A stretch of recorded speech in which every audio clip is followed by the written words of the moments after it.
यज्ञादौ ब्रह्मणा सम्यक् पूजित फलसिद्धये सदैव पार्वती पुत्रार्णनाशं करोतु मे सदैव पार्वती पुत्रार्णनाशं करोतु मे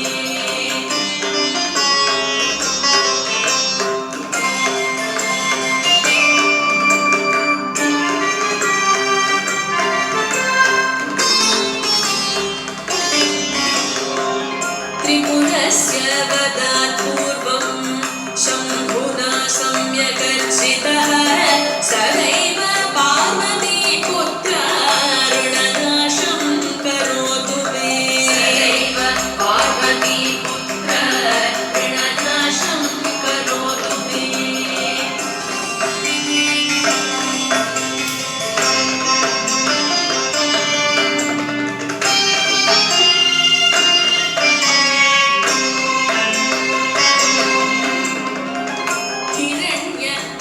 हिरण्यकशिप्वादीनां वधार्थे विष्णुनाचितः सदैव पार्वती पुत्रार्णनाशं करोतु मे सदैव पार्वती पुत्रार्णनाशं करोतु मे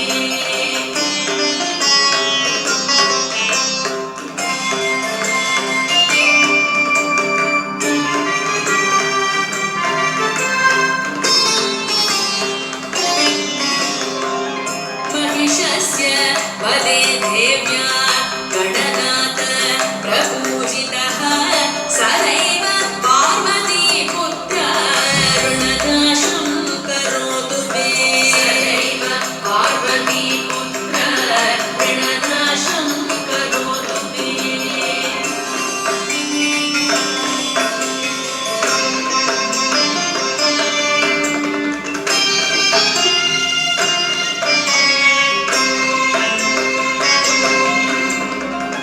तारकस्य वधात् पूर्वं कुमारेण प्रपूजितः सदैव पार्वती पुत्रार्णनाशं करोतु मे सदैव पार्वती पुत्रार्णनाशं करोतु मे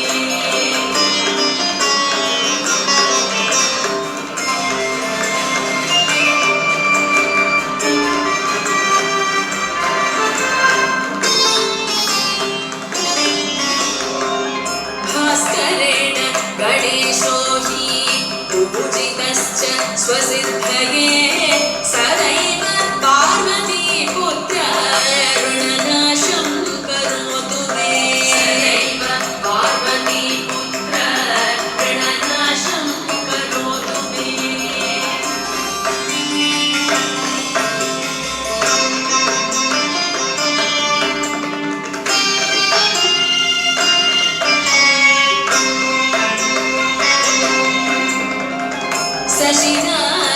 शशिनाकान्तिवृद्ध्यर्थं पूजितो गणनायकः सदैव पार्वती पुत्रार्णनाशं करोतु मे सदैव पार्वती पुत्रार्णनाशं करोतु मे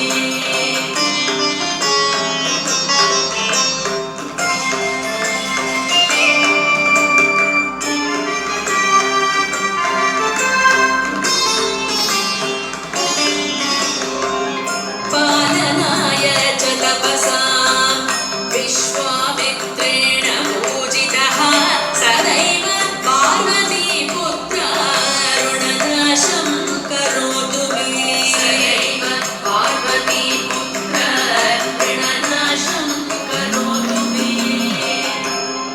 इदं ऋणहरं स्तोत्रम् तीव्रदारिद्र्यनाशनम् एकवारं पठेत् नित्यं वर्षमेकं समाहितः दारिद्र्यं दारुणं त्यक्त्वा कुबेर समतां व्रजेत्। ॐ इति ऋणः गणेशस्तोत्रं सम्पूर्णम्।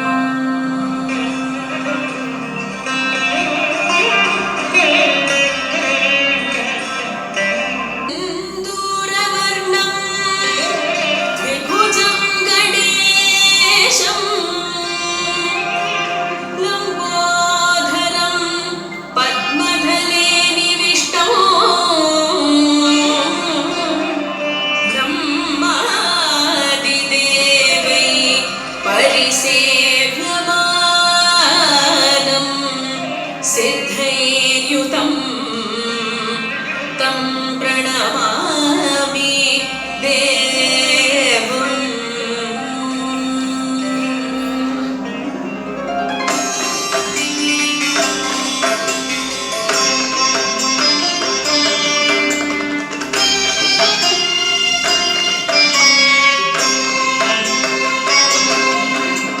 सृष्ट्यादौ ब्रह्मणा सम्यक् पूजित फलसिद्धये सदैव पार्वतीपुत्रार्णनाशं करोतु मे।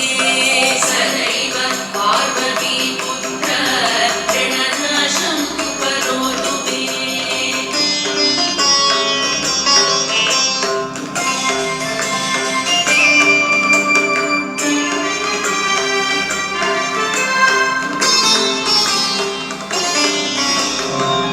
त्रिपुरस्य वदात् पूर्वं शम्भुना सम्यगर्चितः सदैव पार्वतीपुत्रार्णनाशं करोतु मे। सदैव पार्वतीपुत्रार्णनाशं करोतु मे।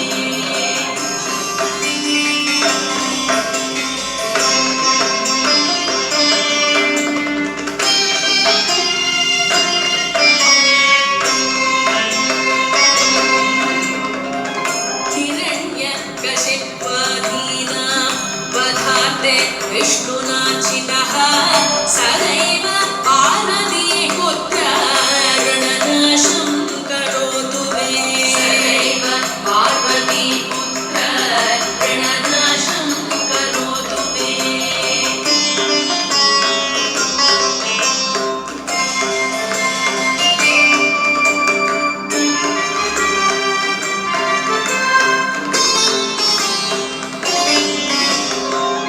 महिषस्य वदे देव्या गणनाथ प्रपूजितः सदैव पार्वतीपुत्रार्णनाशं करोतु मे।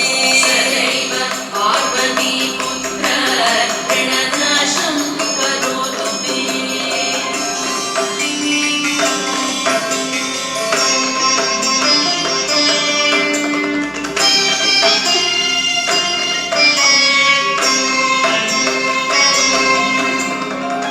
तारकस्य वधात् पूर्वं कुमारेण प्रपूजितः सदैव पार्वतीपुत्रार्णनाशं करोतु मे।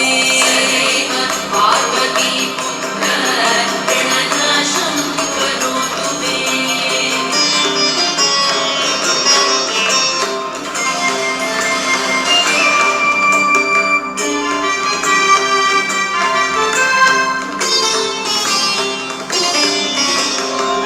भास्करेण गणेशो हि पूजितश्च स्वसिद्धये सदैव पार्वतीपुत्रार्णनाशं करोतु मे।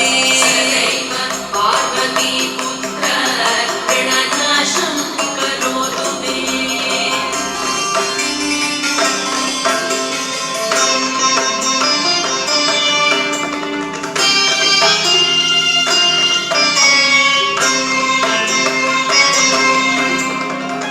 शशिना कान्तिवृद्ध्यर्थं पूजितो गणनायकः सदैव पार्वतीपुत्रार्णनाशं करोतु मे। सदैव पार्वतीपुत्रार्णनाशं करोतु मे।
सम्यक् पूजित फलसिद्धये सदैव पार्वतीपुत्रार्णनाशं करोतु मे सदैव पार्वतीपुत्रार्णनाशं करोतु मे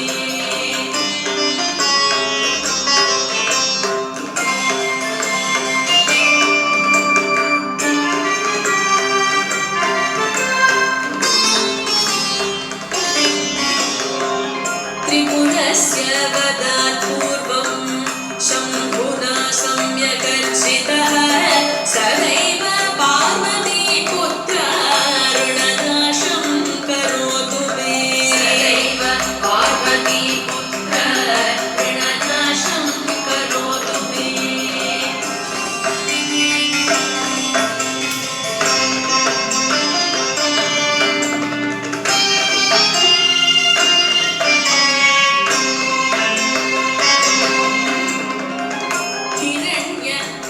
हिरण्यकशिप्वादीनां वधार्थे विष्णुनाचितः सदैव पार्वतीपुत्रार्णनाशं करोतु मे सदैव पार्वतीपुत्रार्णनाशं करोतु मे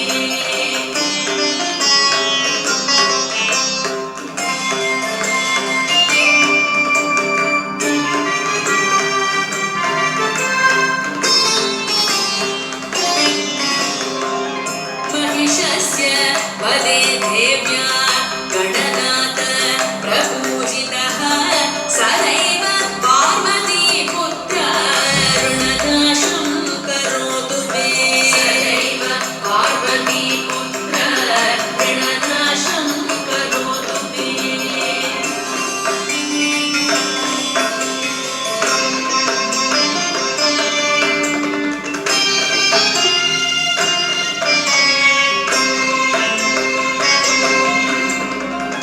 तारकस्य वधात् पूर्वं कुमारेण प्रपूजितः सदैव पार्वतीपुत्रार्णनाशं करोतु मे सदैव पार्वतीपुत्रार्णनाशं करोतु मे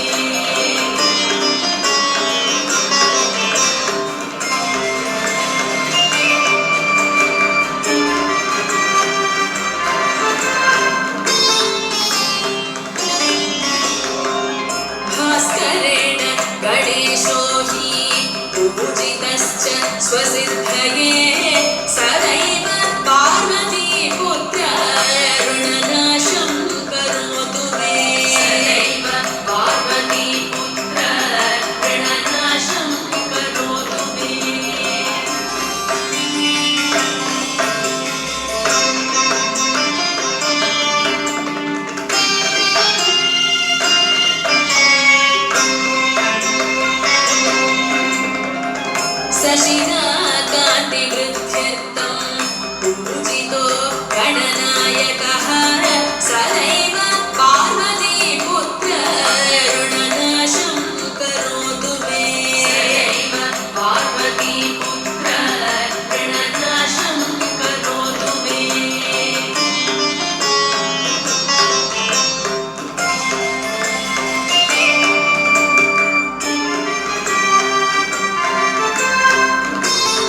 स्तोत्रं सम्पूर्णम्।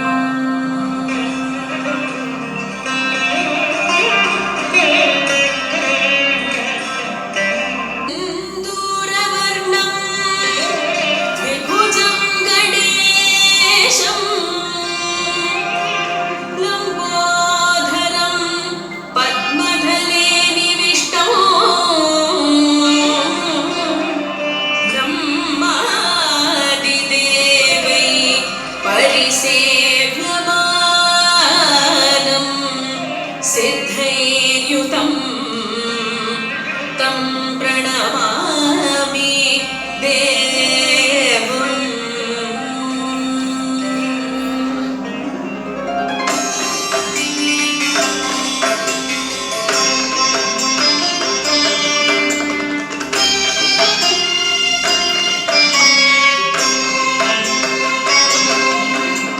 सृष्ट्यादौ ब्रह्मणा सम्यक् पूजित फलसिद्धये सदैव पार्वतीपुत्रार्णनाशं करोतु मे। सदैव पार्वतीपुत्रार्णनाशं करोतु मे।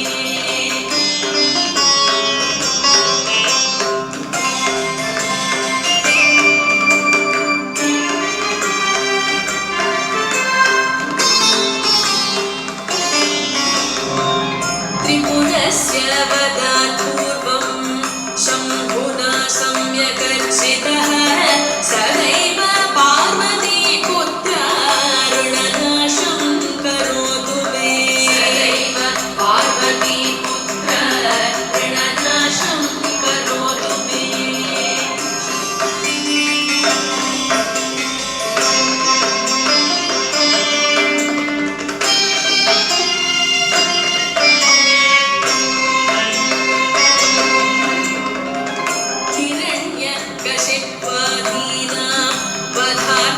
विष्णुनाचितः सदैव पार्वतीपुत्रार्णनाशं करोतु मे। सदैव पार्वतीपुत्रार्णनाशं करोतु मे।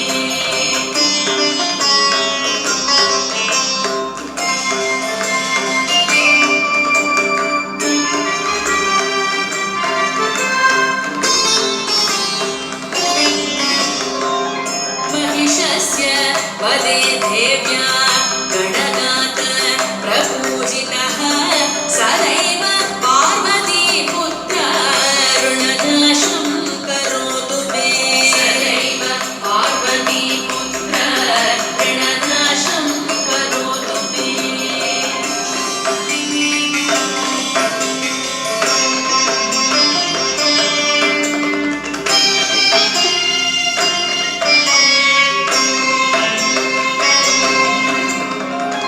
तारकस्य वधात् पूर्वं कुमारेण प्रपूजितः सदैव पार्वतीपुत्रार्णनाशं करोतु मे।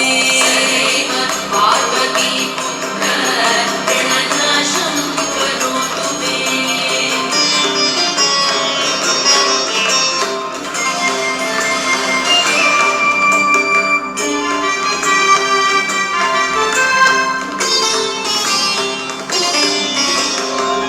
भास्करेण गणेशो हि पूजितश्च स्वसिद्धये सदैव पार्वतीपुत्रार्णनाशं करोतु मे। सदैव पार्वतीपुत्रार्णनाशं करोतु मे।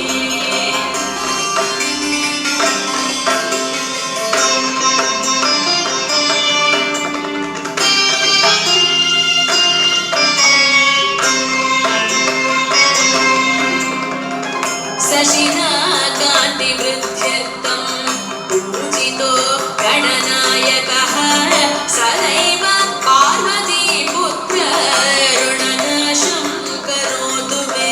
सदैव पार्वतीपुत्रार्णनाशं करोतु मे।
तदास्तु